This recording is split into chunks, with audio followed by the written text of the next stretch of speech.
নিজে তাকায়া দেখুন জায়গায় জায়গা আল্লাহ নামের সাথে নবীজির নাম আল্লাহ লাগায়া দিলেন। আস্তা জিন্দেগি আপনি তরিকা মানতে হবে আপনার নবীজির।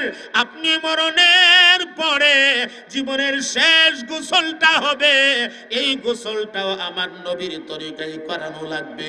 জীবনের শেষ কাপড়টাও আমার নবীর তরিকায় পরানো লাগবে। জীবনের শেষ দাফনটা যেই ঘরটার ভেতরে ঘুমাবে এই ঘরটাও আমার নবীর তরিকায় বানানো হবে।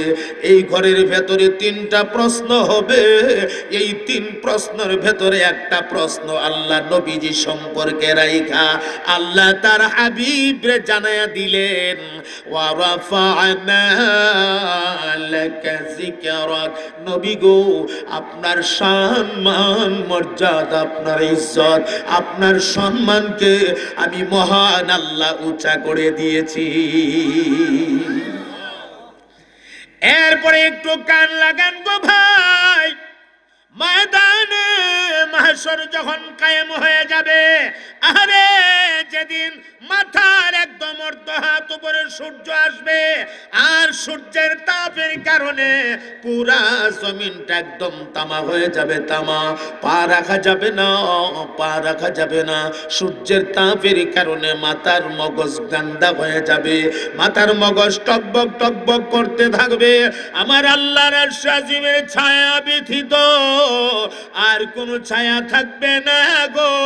যেই দিন কাহারু জন্য নির্ধারিত কোন মাকাম থাকবে না, সমস্ত নবী রাসূলগণ এই ময়দানে থাকবে, কাহারু জন্য নির্ধারিত কোন মাকাম নাই। আমার আল্লাহ আপনার আমার নবীর জন্য আল্লাহর আরশ আজিমের ছায়ার নিচে বরাবর মাঝখানে আপনার আমার নবীকে একটা মাকাম দান করবেন, যেই মাকামটার নাম হচ্ছে মাকামে মাহমুদ। সুবহানাল্লাহ। আম্মা বা'দু ফাআউযু বিল্লাহি মিনাশ শাইতানির রাজীম। বিসমিল্লাহ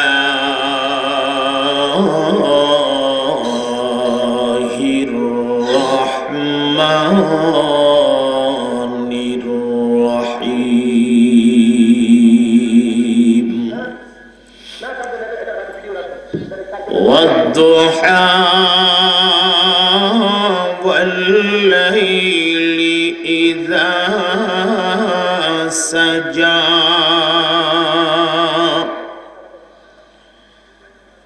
ما ودعك ربك وما قلى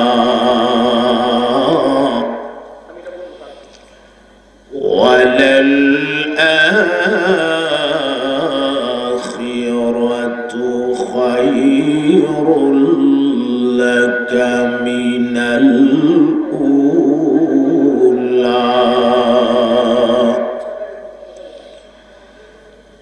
ولسوف يعطيك ربك فترضى ألم يجدك يتيما فآوى ووجدك ضالا فهدى ووجدك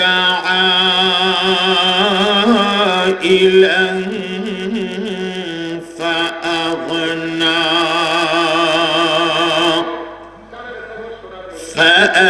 فأما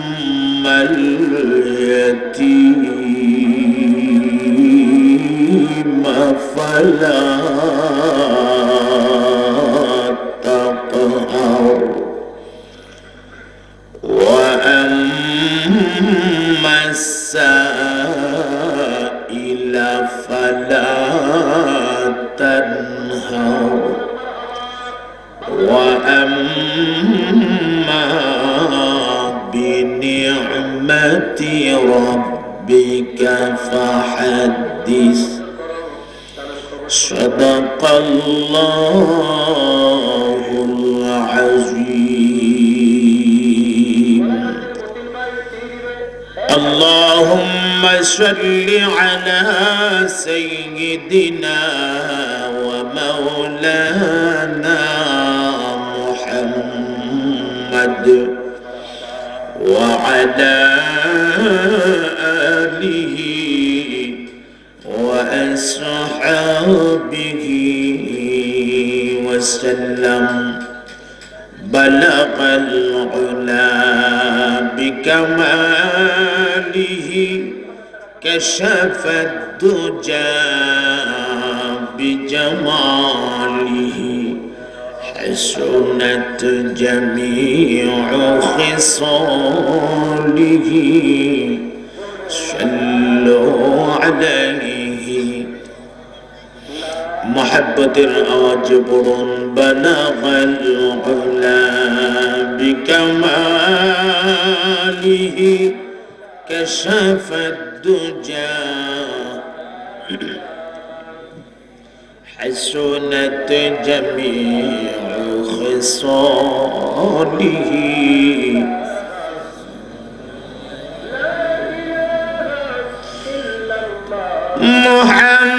محمد آकर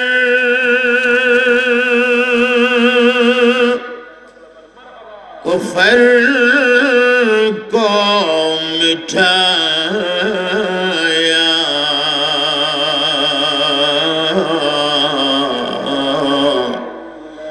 कुफर को मिटा कर सदाकत को पिलाया बलगल उला बिकमालिही كشف الدجى بجماله حسنت جميع خصاله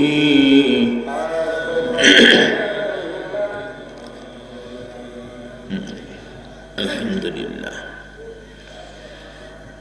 হোমনা বাস স্ট্যান্ড দারুল উলুম মাদ্রাসা ও এতিমখানার হাফেজ ছাত্রদের দস্তারবন্দি উপলক্ষে আয়োজিত আজকের ওয়াজ মাহফিল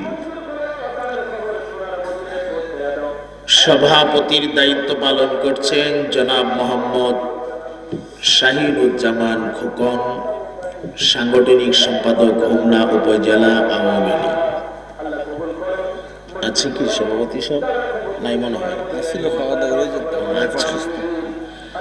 সহ সভাপতি জনাব মোহাম্মদ নুরুল ইসলাম বুট্টু, বিশিষ্ট শিল্পপতি হোমনা। প্রধান অতিথি আমাদের মাঝে উপস্থিত আছেন জনাব অ্যাডভোকেট মোহাম্মদ নজরুল ইসলাম সাহেব, আপনাদের হোমনা পৌরসভার সম্মানিত মেয়র। অত্যন্ত খুশ মেজাজওয়ালা একজন মানুষ। আমি দীর্ঘ সময় ওনার সঙ্গে বসছি, কৌশল বিনিময় করেছি, বিভিন্ন বিষয়ে কথাবার্তা বলেছি, ওনার বক্তব্য আমি শুনেছি। মানুষের সাথে খুব চমৎকার মিশে দিল মিলায়া চলার চেষ্টা করেন এই মানুষটি। আল্লাহ পাক ওনার হায়াতে বরকত দান করেন, সবাই বলেন আমিন। খুব লম্বা আলোচনা আপনাদের মাঝে আজকে করা যাবে না, অল্প সময়ের মধ্যেই কথা শেষ করতে হবে, কারণ কথা বলার জন্য একটা নিরিবিলি পরিবেশের প্রয়োজন হয়, আলাদা একটা সাউন্ড কানের মধ্যে এমনভাবে আয়সা বাজতেছে যে কথা বলার মুড এটা হারিয়ে যায় কথা। আর আমরা তো আপনার সাধারণত আমি খুব ধারাবাহিকতা রক্ষা করে কথা বলার চেষ্টা করি, তো আলাদা কোনো বেশি সাউন্ড কানে আসলে কথার মুড নষ্ট হয়ে যায়। তারপরেও যেহেতু আল্লাহ তাআলা হাজির করেছেন, সংক্ষিপ্ত সময় কিছু কথা বলবো ইনশাআল্লাহ, যদি আপনাদের কোনো কষ্ট না হয়। কষ্ট হবে না তো ইনশাআল্লাহ? ধৈর্য সহকারে আমলের নিয়তে ইখলাসের সাথে আমাদেরকে কথাগুলি শোনার তৌফিক আল্লাহ পাক দান করেন। আমরা সবাই বলি আমিন। আজকের মাহফিলে আসতে পারায় আপনি খুশি না বেজার? মন থেকে বলছেন তো? আপনি যদি খুশি তাহলে আল্লাহর শুকর আদায় করেন, মহাব্বতের আওয়াজে পড়েন আলহামদুলিল্লাহ। আমি আপনাদের সামনে যে সূরাটা তিলাওয়াত করেছি, এটি পবিত্র কোরআনে কারীমের আমাদের জন্য অত্যন্ত সুপরিচিত একটি সূরা। যারা মোটামুটি কোরআন শরীফের সাথে সম্পর্ক রাখি, অন্তত এই সূরাটা অনেকেই হয়তো জানি। সূরাটার নাম সূরাতুদ দুহা। বলুন কি নাম? সূরাতুদ দুহা। এই সূরাটার ভেতরে সর্বমোট আয়াতের সংখ্যা হচ্ছে 11টি। কয়টি আয়াত? 11টি। 11টি আয়াতের মধ্যে প্রথম 2টা আয়াতে আল্লাহ পাক কসম খেয়েছেন, 2টা কসম খেয়েছেন। আর বাকি 9টা আয়াত আল্লাহ তাআলা আমাদের নবীজি সাল্লাল্লাহু আলাইহি সাল্লামের প্রশংসা করেছেন। সুবহানাল্লাহ। আর 2টা আয়াত যে আল্লাহ কসম খেয়েছেন, কসমটা খাওয়া কিন্তু আমার নবীর প্রশংসা পৃথিবীর মানুষের জেহেনে এটার গুরুত্ব দিয়ে দেওয়ার জন্য আল্লাহ তাআলা কসমটা খেয়েছেন। তাহলে আমরা ধরে নিতে পারি আস্তা সূরাটাই আল্লাহ তাআলা আমাদের নবীজির প্রশংসা হিসাবে আমাদের নবীজিকে সান্ত্বনা দেওয়ার জন্য আল্লাহ পাক নাযিল করেছেন। কোরআনে কারীমের আয়াত অথবা সূরাগুলো যে কারণকে কেন্দ্র করে নাযিল করা হয়েছে, এই কারণগুলিকে এই আয়াত অথবা এই সূরার শানে নুজুল বলা হয়। এই সূরাটাও আল্লাহ তাআলা নাযিল করেছেন, এর একটা শানে নুজুল, একটা কারণ, নাযিলের একটা কারণ, অবতরণের কারণ আছে না নাই? আছে। এই কারণটাকে তাফসীরের পরিভাষায় শানে নুজুল বলা হয়। আসুন সংক্ষেপে আমরা কারণটা একটু জেনে নেই। আমাদের নবীজি সাল্লাল্লাহু আলাইহি সাল্লামের উপরে আল্লাহ পাক একটানা 15 দিন পর্যন্ত ওহী নাজিল করা বন্ধ করে দিয়েছিলেন। কতদিন? 15 দিন। টানা 15 দিন পর্যন্ত নবী পাকের কাছে কোনো ওহী আসে না, ওহী বন্ধ। আর এই ফাঁকে মুশরিকিনরা নবীজিকে কটাক্ষমূলক কথা বলতে শুরু করেছে। মুহাম্মদের খোদা মুহাম্মদের প্রতি বেজার হয়ে গেছে, অসন্তুষ্ট হয়ে গেছে। এখন আর মুহাম্মদ রে খোদা ভালোবাসে না, যেই কারণে আয়াত নাজিল হয় না। কারণ রাসূল তো প্রতিদিনের নাজিলকৃত আয়াত আপডেট, যখন যা নাজিল হইতো সাথে সাথে সাহাবায়ে কেরামের সামনে রাসূল এগুলো পেশ করে দিত। 15 দিন যাবত সাহাবায়ে কেরামকে জমাইয়া রাসূল কোনো নতুন সংবাদ দেয় না, নতুন কথাও বলে না। কেন বলে না?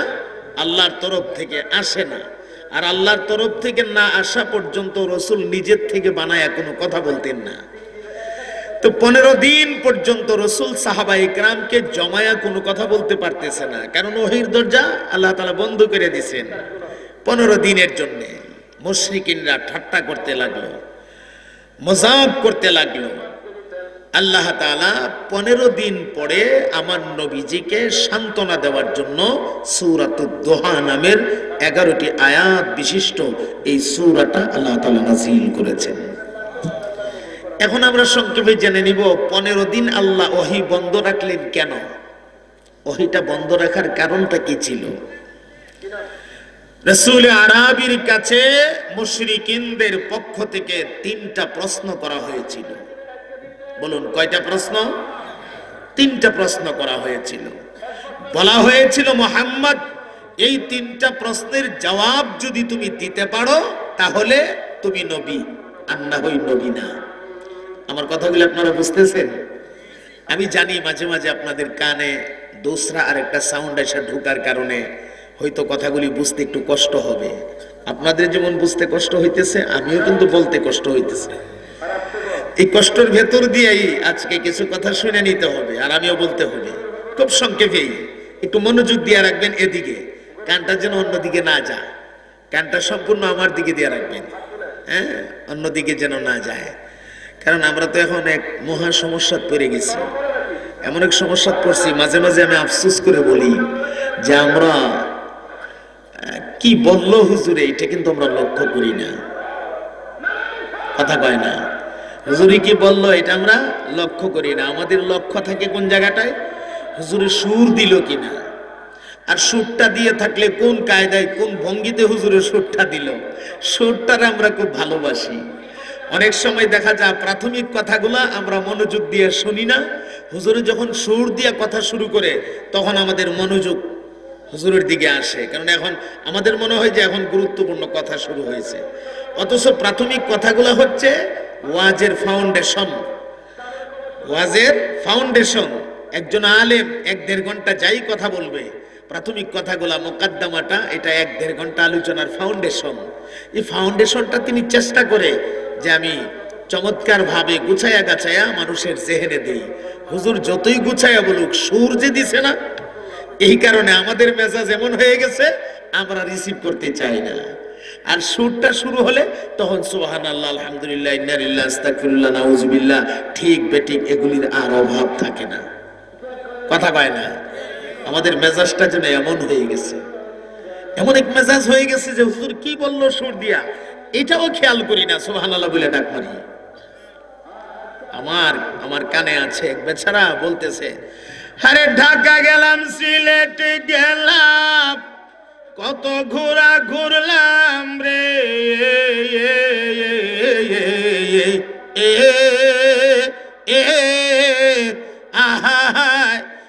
যমুনা ব্রিজের মতো ব্রিজ দেখলাম না। পাবলিক উঠে সুবহানাল্লাহ।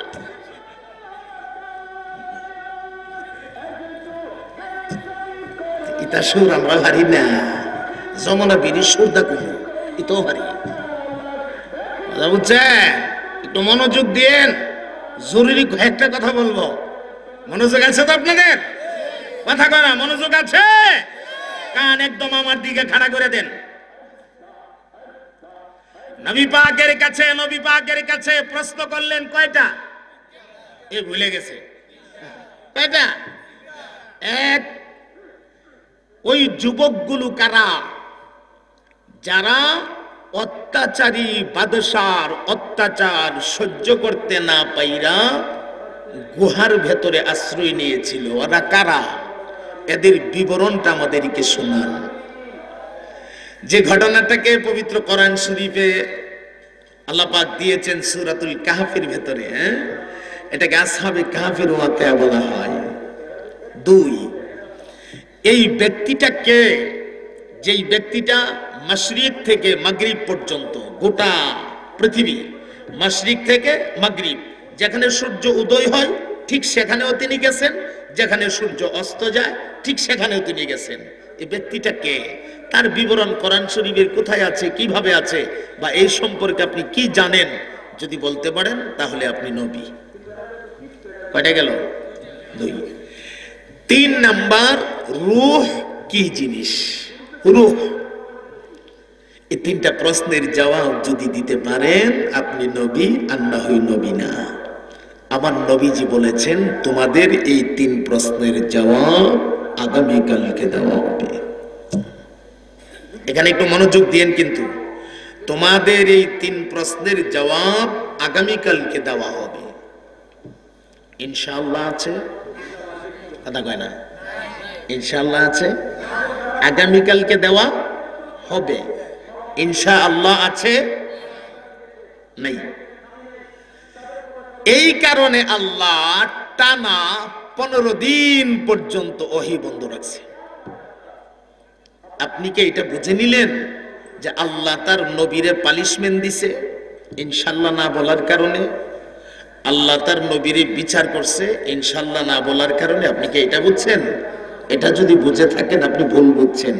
আপনি বুঝে নিতে হবে আমার নবী পাকের উপরে আল্লাহ ইনশাআল্লাহ না বলার কারণে 15 দিন পর্যন্ত ওহী বন্ধ রাখা নবীজির উম্মতরে আল্লাহ পাক সবক দিয়েছেন। নবীকে পানিশমেন্ট দেন নাই আল্লাহ, বরং উম্মতের সবকের ব্যবস্থা করছে। একটানা 15 দিন ওহী বন্ধ রাখার পরে আল্লাহ রাব্বুল আলামিন সূরাতুল কাহাফ নাযিল করলেন। সূরাতুল কাহাফ,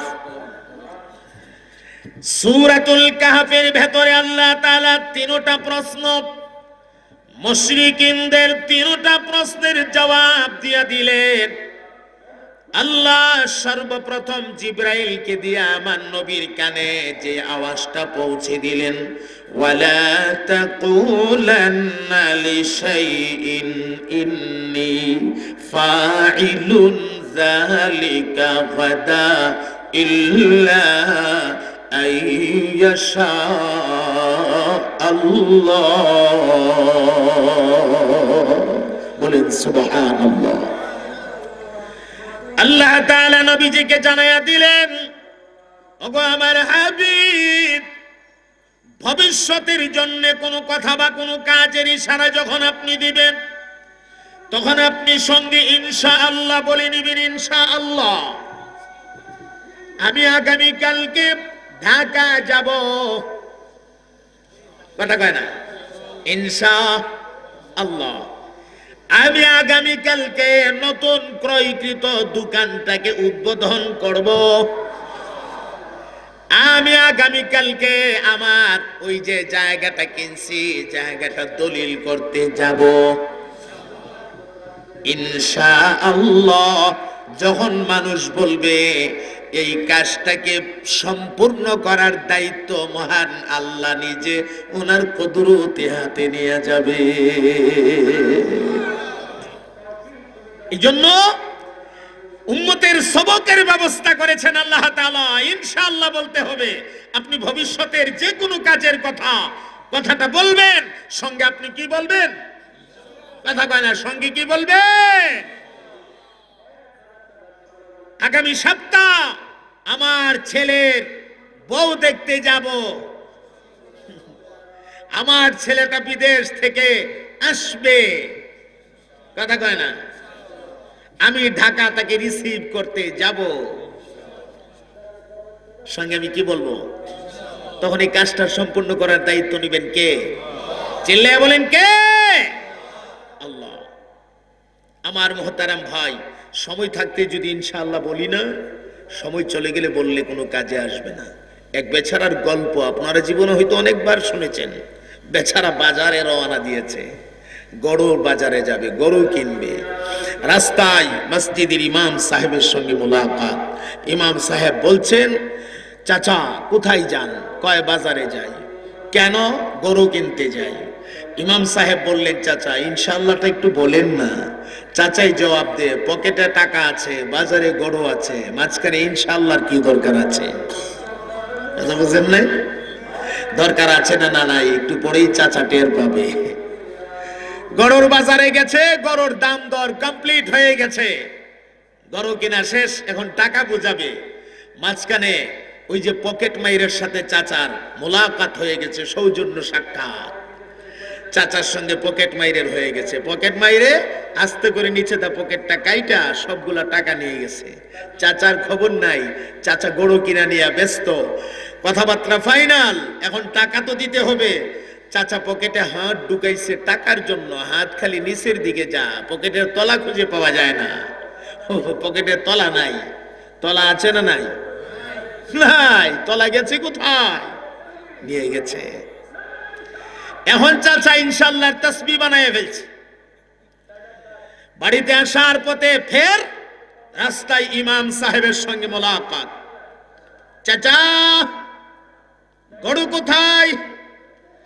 চাচা তখন ডাক দেখো, ভাতিজা বাজারে গিয়েছিলাম ইনশাআল্লাহ, গরু দাম করেছি ইনশাআল্লাহ, পকেটে হাত দিয়েছি ইনশাআল্লাহ, পকেট কাটা ইনশাআল্লাহ, পকেট মাইরে টাকা নিয়ে গেছে ইনশাআল্লাহ, গরু আনতে পারি নাই ইনশাআল্লাহ, বাড়িতে যাইতেছি ইনশাআল্লাহ, দোয়া কইরো বাবা ইনশাআল্লাহ। এখন ইনশাআল্লাহর তাসবিহ বানাইতে পারবেন, এক পয়সার কাজেও আসবে না। সময় মতো ইনশাআল্লাহটা বলতে পারলে এই টাকার জিম্মাদার সরাসরি আমার আল্লাহ হয়ে যাইতো। কথা বলেন ঠিক না বেঠিক? আরে ভাই, সময় হারায়া তওবা করলে তওবাই তো আল্লাহর কাছে পছন্দের হয় না। রোনে কি ওয়াক্ত जब रोया नहीं, वक्त जाने के बाद रोने से कुछ फायदा नहीं। সময় থাকতে যদি তুমি কাঁদো না, সময় চলে গেলে কাঁদলে আর কোনো কাজে আসবে না। সাকরাতে মওত যখন শুরু হয়ে যাবে তখন তুমি খুব কাঁদতে পারবে, তওবা তখন আল্লাহর কাছে কবুল হবে না। এই জন্য সময় থাকতে কাঁদতে হবে। কথা ঠিক? আচ্ছা, যে কথাটা বলেছিলাম, আল্লাহ তাআলা রাসূলকে জানায়া দিলেন আপনি ইনশাআল্লাহ বলেন নাই, এই জন্য আপনার উম্মতের সবকের ব্যবস্থা করলাম। আমি আল্লাহ 15 দিন ওহী বন্ধ রেখেছি। 3টা প্রশ্নের জবাব দিয়া আল্লাহ সূরাতুল কাহফ নাযিল করেছেন, সঙ্গে আল্লাহ তার হাবিবের সান্ত্বনাও দিয়ে দিয়েছেন। এই যে সূরাতুদ দুহার 11টা আয়াত নাযিল করে, আল্লাহু আকবার বলেন। আল্লাহ রাব্বুল আলামিন ডাক দিয়ে বলেন, ওগো আমার হাবিব, আমি আল্লাহ একটানা 15 দিন ওহী বন্ধ রাখলাম আপনার উম্মতকে সবক দেওয়ার জন্য। আর এই সুযোগে মক্কার মুশরিকিনরা আপনাকে মস্কারি করলো, ঠাট্টা করলো, আপনাকে নিয়ে মজাক করলো। আমি আল্লাহ আপনার প্রতি অসন্তুষ্ট হয়ে গেছি, আমি নাকি আপনার প্রতি বেজার হয়ে গেছি, আমি আল্লাহ নাকি আপনাকে দূরে ঠেলে দিয়েছি। আল্লাহ বলেন না না না, والضحى والليل إذا سجى ما ودعك ربك وما قلى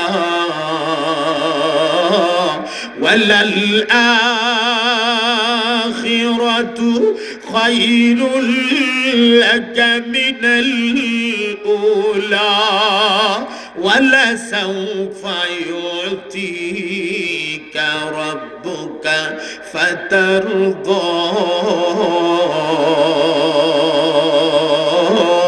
মোহাব্বতের আওয়াজে সকলে মিলে বলে দিন আল্লাহু আকবার। আমার আল্লাহ শুরু করে দিলেন কথা, ওগো নবীজি,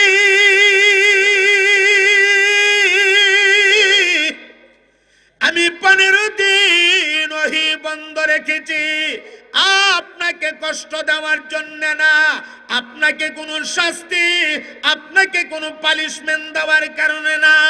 আপনি ইনশাআল্লাহ বলেন নাই, এই কারণে আপনাকে কষ্ট দিতে গিয়া আমি ওহী বন্ধ রাখছি না। না, আপনার উম্মতের জন্য সবকের ব্যবস্থা করেছি। এই ফাঁকে কুফাররা আপনাকে নিয়ে মস্কারা করেছে, আপনাকে ঠাট্টা করেছে, আমি আপনার আল্লাহ জানিয়ে দিলাম। ওয়াদুহা, আমার আল্লাহ কসম খেয়েছেন চাষতের সময়ের কসম। আল্লাহ রাব্বুল আলামিন বলেন চাষতের কসম। দুহা বলা হয় চাষতের সময়টাকে, এই সময়টা আল্লাহর কাছে অনেক দামি, অনেক প্রিয় একটা সময়। আমার আল্লাহ চাষতের সময়ের কসম খেয়েছেন। ওয়াল্লাইলি ইযা সাজা, লাইলে সাজা বলা হয় অন্ধকার আচ্ছন্ন গভীর রাত্রকে। এই গভীর দিয়া মুরাদ রাতের 3 ভাগের 2 ভাগ যখন বিদায় হয়ে যা, আর একটা অংশ যখন বাকি থাকে, যেই টাইমটারে নজুলে রহমতের সময় বলা হয়, যেই টাইমে আমার মৌলা সারা জাহানের মালিক, সারা জাহানের মুনিব তার গোলামদের পাগল হইয়া সামায়ে দুনিয়া দুনিয়ার আসমানটার মধ্যে নাজিল হয়ে যা আর আল্লাহ তার বান্দা বান্দীদেরকে ডাকতে থাকে আচোস নিরেকে রিজিকের অভাবে বিরাট কষ্টে আছোস আমি তোর মালিক তোর মহাব্বতে আমার আরশে আজিম ছাইরা দেয়া সামায়া দুনিয়াতে নাজিল হয়ে গেছি আর ঘুমায়া থাকিস না রে বান্দা আর ঘুমায়া থাকিস না আমি তোর আল্লাহ তোর কাছাকাছি চলে আসছি তুইও জলদি ঘুম থেকে জাগ আমি তোর মালিকের কাছে বল আমি তোর আল্লাহ তোর রিজিকের তঙ্গি দূর করে দেব আছোস নিরেকে বিমারে বড় কষ্টে আছোস আমি তোর আল্লাহ সামায়ে দুনিয়াতে আসছি আমি ডাক্তারদের ডাক্তার রে দুনিয়ার ডাক্তার যেখানে ফেল হয়ে যা এই জায়গা থেকে আমি তোর মহান আল্লাহর চিকিৎসা মাত্র শুরু হয় জলদি তুই ঘুম থেকে জাগ আমি তোর মালিকের কাছে তুই বল আমি তোর আল্লাহ তোকে রোগ থেকে শিফা দিয়ে দেব আচোস নিরেকে গুনাহ করতে করতে জর্জরিত হয়ে গেছস ওরে বান্দা তোর সামনের দিকে তাকাইলে গুনাহ তোর পেছনের দিকে তাকাইলে গুনাহ তোর ডান দিকে তাকাইলে গুনাহ তোর বাম দিকে তাকাইলে গুনার গুনাহ গুনাহের সাগরে একেবারে তুই হাবুডাবু খাইতেছস বান্দা তুই নৈরাশ হয়ে যাস না আমি তোর মালিক তোর পাগল হইয়া আমি সামায়ে দুনিয়ার মধ্যে চলে আসলাম ঘুম থেকে জাগ আমি আল্লাহর কাছে তোর জিন্দেগীর গুনাহগুলি মাপ চাও আমি তোর মালিক তোরে কথা দিলাম রে বান্দা আমার কাছে মাপ চাইতে দেরি হবে আমি তোর মালিক তোরে মাফের ঘোষণা দিয়ে দিতে একটা মুহূর্ত দেরি হবে না এই টাইমটারে লাইলে সাজা বলা হয় লাইলে সাজা আমার আল্লাহ এই টাইমের কসম খাইছে এই দুইটা কসম খাইয়া রব্বুল আলামিন বলেন মা ওয়াদ্দাআকা রাব্বুকা ওয়া মা ক্বালা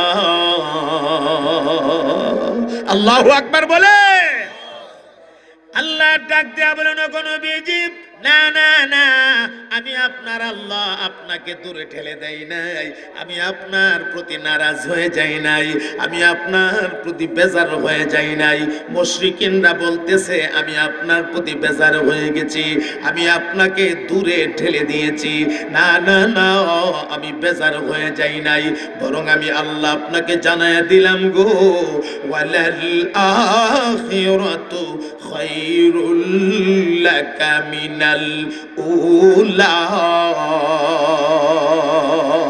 চিৎকার দিয়া বলে দিন সুবহানাল্লাহ আপনাকে আখিরাতে যা দেওয়া হবে এটা দুনিয়ার তুলনায় উত্তম হবে এটার তিনটা ব্যাখ্যা আখিরাতের তিন ব্যাখ্যা এক ব্যাখ্যা হইল বর্তমানে আপনাকে যেই নিয়ামত দেওয়া হয়েছে এর চাইতে উত্তম হবে পরবর্তীতে যেই নিয়ামত দেওয়া হবে দুই নম্বর ব্যাখ্যা আখিরাতের মক্কার জমিনে আপনাকে যেই নিয়ামত দেওয়া হয়েছে এর চাইতে উত্তম হবে মদিনার জীবনে যেই নিয়ামত দেওয়া হবে আখিরাতের তিন নম্বর ব্যাখ্যা হইল দুনিয়ার জীবনে যেই নিয়ামত আপনাকে দেওয়া হয়েছে এর চাইতে উত্তম হবে আখিরাতের জীবনে যেই নিয়ামত আপনাকে দেওয়া হবে সুবহানাল্লাহ বলেন ওয়ালাল আখিরাতু খায়রুল লাকা মিনাল উলা শুধু তাই না আল্লাহ তাআলা তার বন্ধুকে খুশি করার জন্য আরো চমৎকার একটা কথা বলছেন এর পরবর্তী আয়াতে সুবহানাল্লাহ বলেন وَلَسَوْفَ يُعْطِيكَ رَبُّكَ فَتَرْضَى শীঘ্রই আপনাকে এমন নিয়ামত দেওয়া হবে গো নবী এমন নিয়ামত আপনাকে দেওয়া হবে যেই নিয়ামত পাইয়া আপনি নবী আমি মালিকের প্রতি রাজি এবং খুশি হয়ে যাবেন সুবহানাল্লাহ এমনি তো রাসূল আরবী আল্লাহর উপরে রাজি এবং খুশি এরপরে আল্লাহ আরো খুশখবরি দিয়া কয় এমন নিয়ামত ঢাইলা দেওয়া হবে যে আপনি খুশি হয়ে যাবেন। সুবহানাল্লাহ। এখানে একটা জিনিস আপনারা খেয়াল করবেন, হযরত ইব্রাহিম আলাইহিস সালাতু ওয়াস সালাম উনি ছিলেন খলিলুল্লাহ।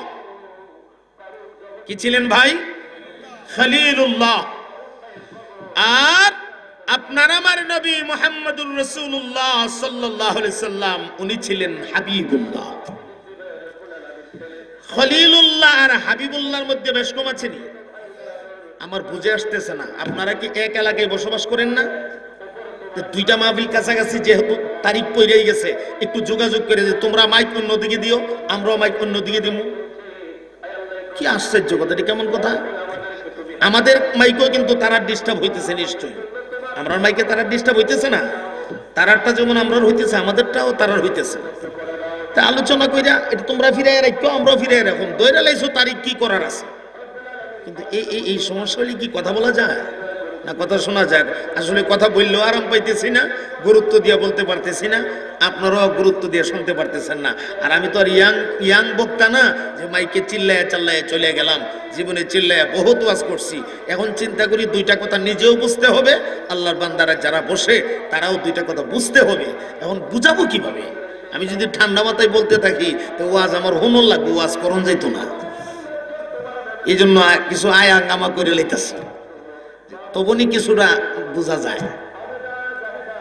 মহাসংকট, মহাসমস্যা, এরকম হইলে সমস্যা। ওয়াজ মাহফিলগুলি আমাদের জন্য নেয়ামত। এখন আইসা যদি কিছু কথা না শোনা যায়, না বলা যায়, এটা তো মুসিবত। এলাকায় বসবাস করেন আপনারা, এক এলাকায় থাকেন, আপনারা জ্ঞানী গুণী মানুষ, একই এলাকার মানুষ, আপনারা পরামর্শ করবেন। পরামর্শ করে যোগাযোগ করে যখন সংবাদ পাইছেন আপনারা, এটা একটা ব্যবস্থা নেওয়া খুব জরুরি ছিল আমার মনে হয়। এটা কেমন হয়ে গেল না জিনিসটা? এটা বেশ সুন্দর লাগতেছে। একটা আলগা আওয়াজ কানের মধ্যে বাজতেছে। জি, বেশি লম্বা করা যাবে না, আমরা দোয়া করে দেবো ইনশাআল্লাহ। আমরা দোয়া করে দেব। আর কয়েকটা মিনিট সময়, 12টার উপরে হয়ে গেছে ঘড়ির কাঁটা, মোনাজাত হয়ে যাবে ইনশাআল্লাহ। আমারও শরীর ভালো না, সেই সুস্থ না, আমি অ্যাক্সিডেন্টে পায়ে ব্যথা পাইছি, এটা নিয়েই চলতেছি। তো মুহতারাম হাজিরিন, এই পার্থক্যটা একটু বলেই আমি কথার ফিনিশিং দিয়ে দিতেছি, একটু মনোযোগ দেন। খলিলুল্লাহ অর্থ দুস্থ, আবার হাবিবুল্লাহ অর্থ কি? দুস্থ। খলিলুল্লাহ দুস্থ অর্থ হইল খলিল সবসময় ফিকিরে থাকে তার মালিককে খুশি করার জন্য, একটু খেয়াল করেন। আর হাবিবুল্লাহ দুস্তের অর্থ হইল মালিক নিজে ফিকিরে থাকে তার হাবিবরে খুশি করার জন্য। সুবহানাল্লাহ। এটারই প্রমাণ সূরাতুদ দুহা, এটারই প্রমাণ সূরাতুদ দুহা।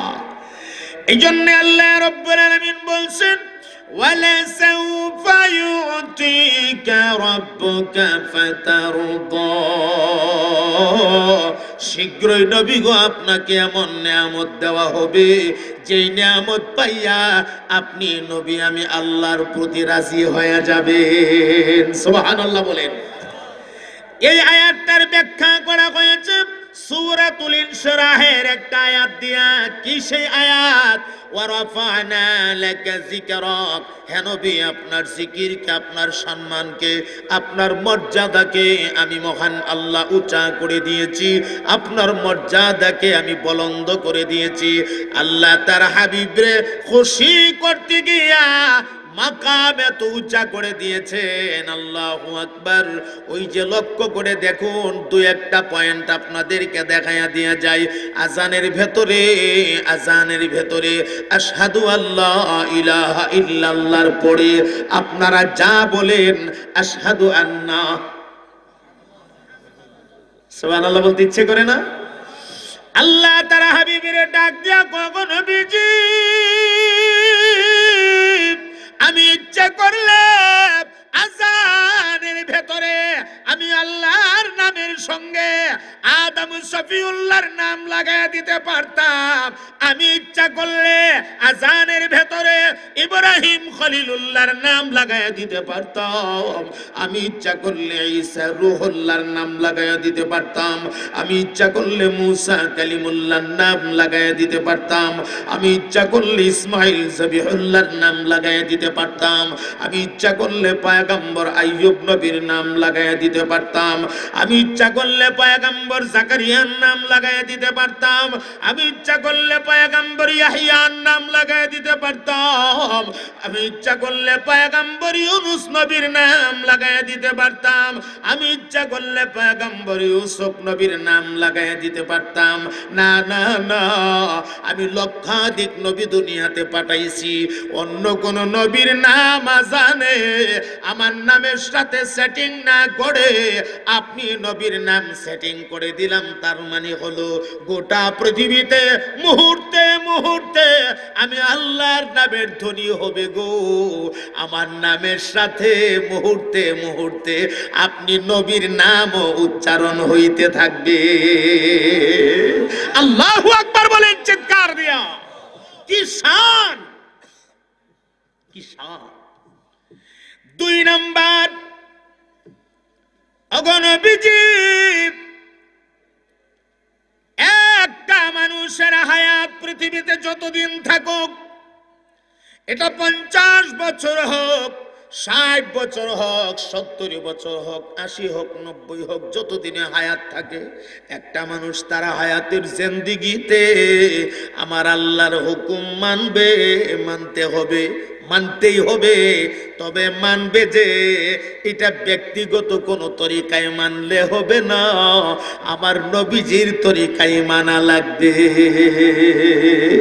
কথা কয় না, কথা কয় না। আতিউল্লাহ ওয়া আতিউর রাসূল, আল্লাহ পাকের ইতাআত করবে, সঙ্গে রাসূল পাকের ইতাআত করতে হবে, আল্লাহর হুকুমগুলো মানবে রাসূলের দেওয়া তরিকা অনুযায়ী। আল্লাহু আকবার বলেন। আল্লাহ তার হাবিবকে খুশি করতে গিয়া কয়, নবী গো, সে তার মন গড়া আমার হুকুমটাকে সে তার ব্যক্তিগত চিন্তা ভাবনায় আদায় করলে এই হুকুম আমার কাছে পছন্দের হবে না, আপনার দেওয়া তরিকায় আমার হুকুমটা আদায় করতে হবে। 5 ওয়াক্তের নামাজ কায়েম করো, হুকুম কার? কথা কয় না, কথা কয় না। এখন একটু কথা কন, একটু ভালো লাগতেছে, এখন ভালো লাগতেছে না? একটু কয়েকটা মিনিট শুনেন। 5 ওয়াক্তের নামাজ কায়েম করতে হবে, হুকুম কার? এই হুকুম কেমনে পালন করতে হবে, নামাজ কেমনে পড়তে হবে আমরা জানি না, জানতাম না। রাসূল নিজে নামাজ পড়াইয়া, নিজে নামাজ পড়িয়া নামাজ পড়ায় উম্মতকে শিখাইয়া দিয়ে গেছে, সাল্লু কামা রাআইতুমুনি উসাল্লি। নামাজ পড়ো যেভাবে আমি রাসূলকে তোমরা নামাজ পড়তে দেখেছো। সুবহানাল্লাহ বলতে ইচ্ছে করে না? হজ করবা, আমার নবী নিজে হজ কইরা উম্মতকে হজ শিখাইয়া দিয়ে গেছে। সুবহানাল্লাহ বলেন। এভাবে প্রত্যেকটা ইবাদত আমার নবী নিজে কইরা উম্মতরে তরিকা বাতায়া দিয়ে গেছে।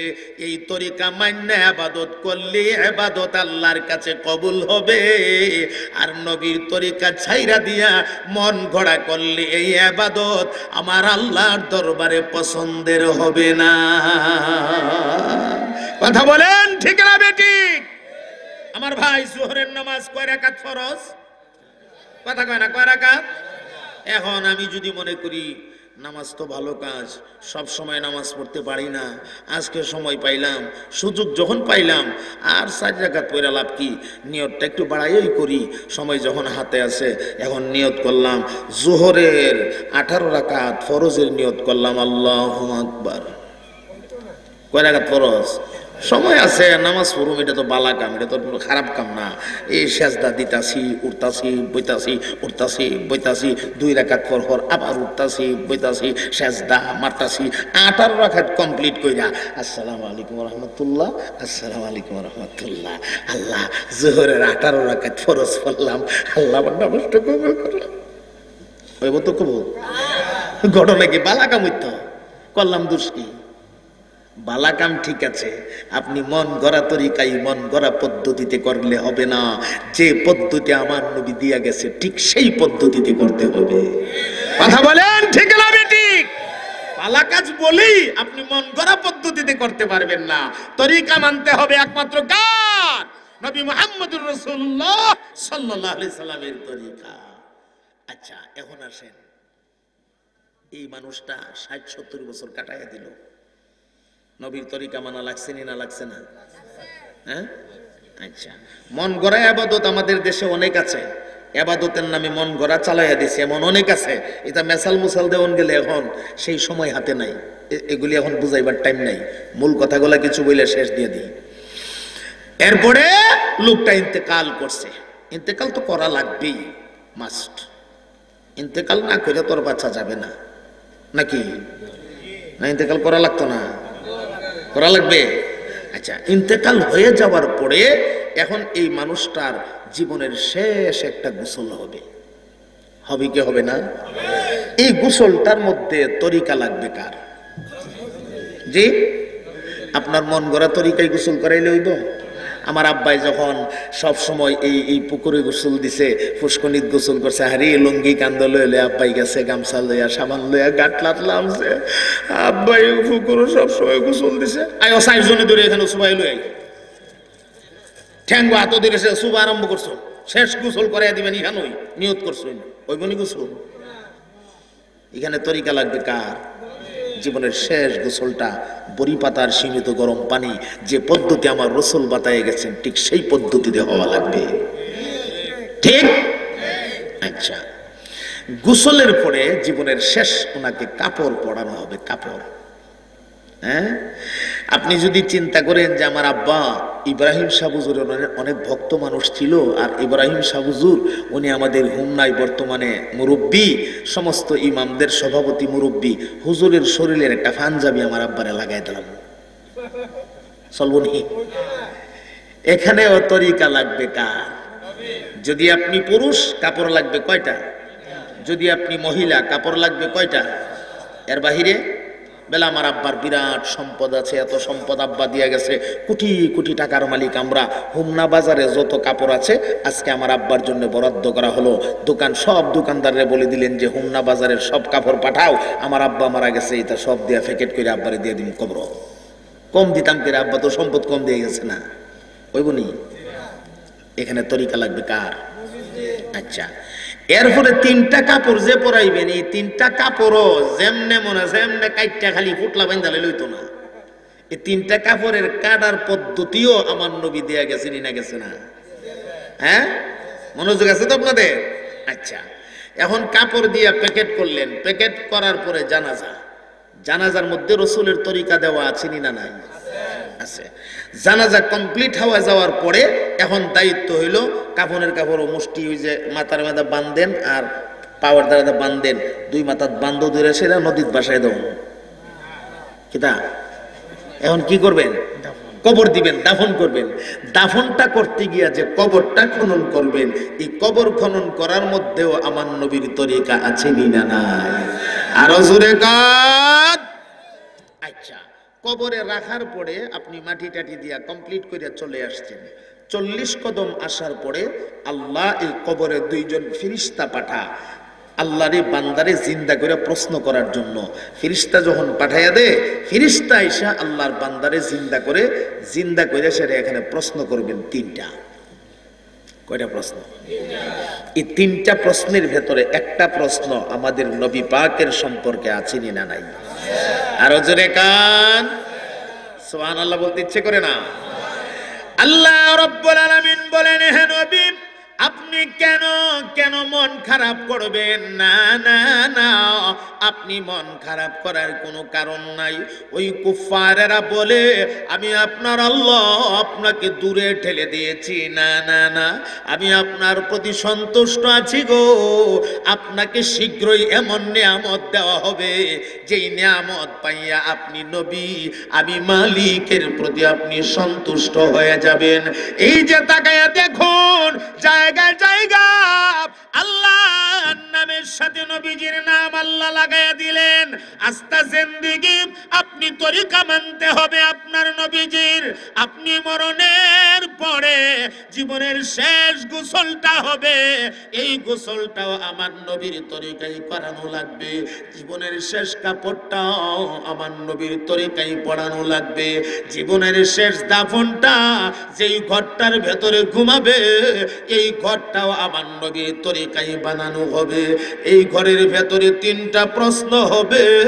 এই 3 প্রশ্নের ভেতরে একটা প্রশ্ন আল্লাহ নবীজি সম্পর্কে রাইখা আল্লাহ তার হাবিবরে জানায়া দিলেন, ওয়া রাফা'না লাকা যিকরাক।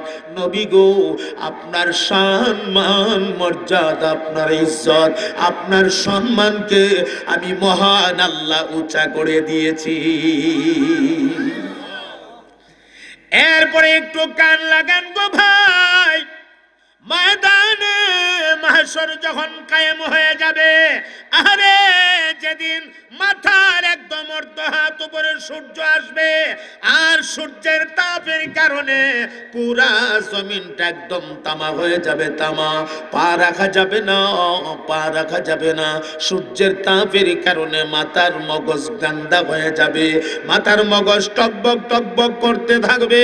আমার আল্লাহর আরশ আজিমের ছায়া ব্যতীত আর কোন ছায়া থাকবে না গো। যেই দিন কাহারু জন্য নির্ধারিত কোনো মাকাম থাকবে না, সমস্ত নবী রাসূলগণ এই ময়দানে থাকবে। কাহারু জন্য নির্ধারিত কোনো মাকাম নাই, আমার আল্লাহ আপনার আমার নবীর জন্য আল্লাহর আরশ আজিমের ছায়ার নিচে বরাবর মাঝখানে আপনার আমার নবীকে একটা মাকাম দান করবেন, যেই মাকামটার নাম হচ্ছে মাকামে মাহমুদ। সুবহানাল্লাহ বলতে ইচ্ছে করে না? মাকামে মাহমুদে আপনার আমার নবী বসবেন। আমার মুহতারাম ভাইরা, সর্বপ্রথম আপনার আমার নবীকে উঠানো হবে, মাকামে মাহমুদে রাসূল বসবেন। হাসরের ময়দানের বিচারের কার্যক্রম আপনার আমার নবীর সুপারিশের মাধ্যমে শুরু হবে। আপনার আমার নবীর কাছে আল্লাহর জান্নাতের চাবিটা দেওয়া থাকবে। যতক্ষণ আপনার আমার নবী আল্লাহর জান্নাতের তালা খুলবে না রে, অতক্ষণ জান্নাত উদ্বোধন হবে না, উদ্বোধন হবে না। সে অনেক লম্বা কথা, আমার আল্লাহ কোন নবী গো মন খারাপ করবেন না। ওয়ালাল আখিরাতু খায়রুল লাকা মিনাল উলা। দুনিয়ার তুলনায় উত্তম হবে আখিরাতে আপনাকে যে নিয়ামত ঢেলে দেওয়া হবে। সুবহানাল্লাহ বলেন। সে অনেক কথা। এই 2টা আয়াতের আলোচনা যদি আমি করতে থাকি ঘন্টার পর ঘন্টা চলবে, করতে পারবো ইনশাআল্লাহ। এই জন্য আজকে আর না, রাত অনেক হয়ে গেছে, রাত অনেক হয়ে গেছে। আমরা ফজরের নামাজের তৈরি নিতে হবে। ফজরের নামাজ সারা রাত ওয়াজ হইল, ফজরের নামাজ হইল না, এর কোনো অর্থ হবে না। এই জন্য আমরা ফজরের নামাজের প্রস্তুতি নিতে হবে ইনশাআল্লাহ। আমরা আজকের মতো কথা এখানেই শেষ দেব।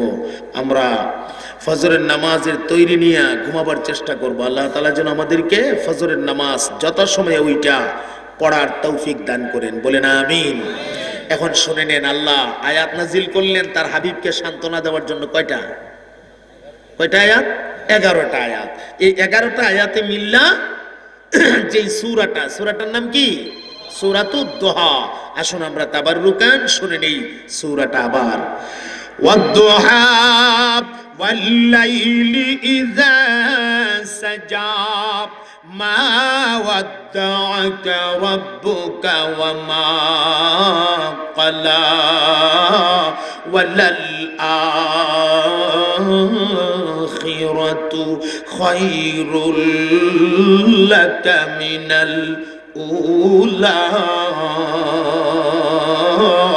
ولسوف يعطيك ربك فترضى ألم يجدك يتيما فآوى ووجدك ضالا فهدى ووجدك عائلا فأغنى فأما اليتيم فلا تقهر وأما السائل فلا تنهر وأما بنعمة ربك فحدث وآخر دعوانا أن الحمد لله رب العالمين.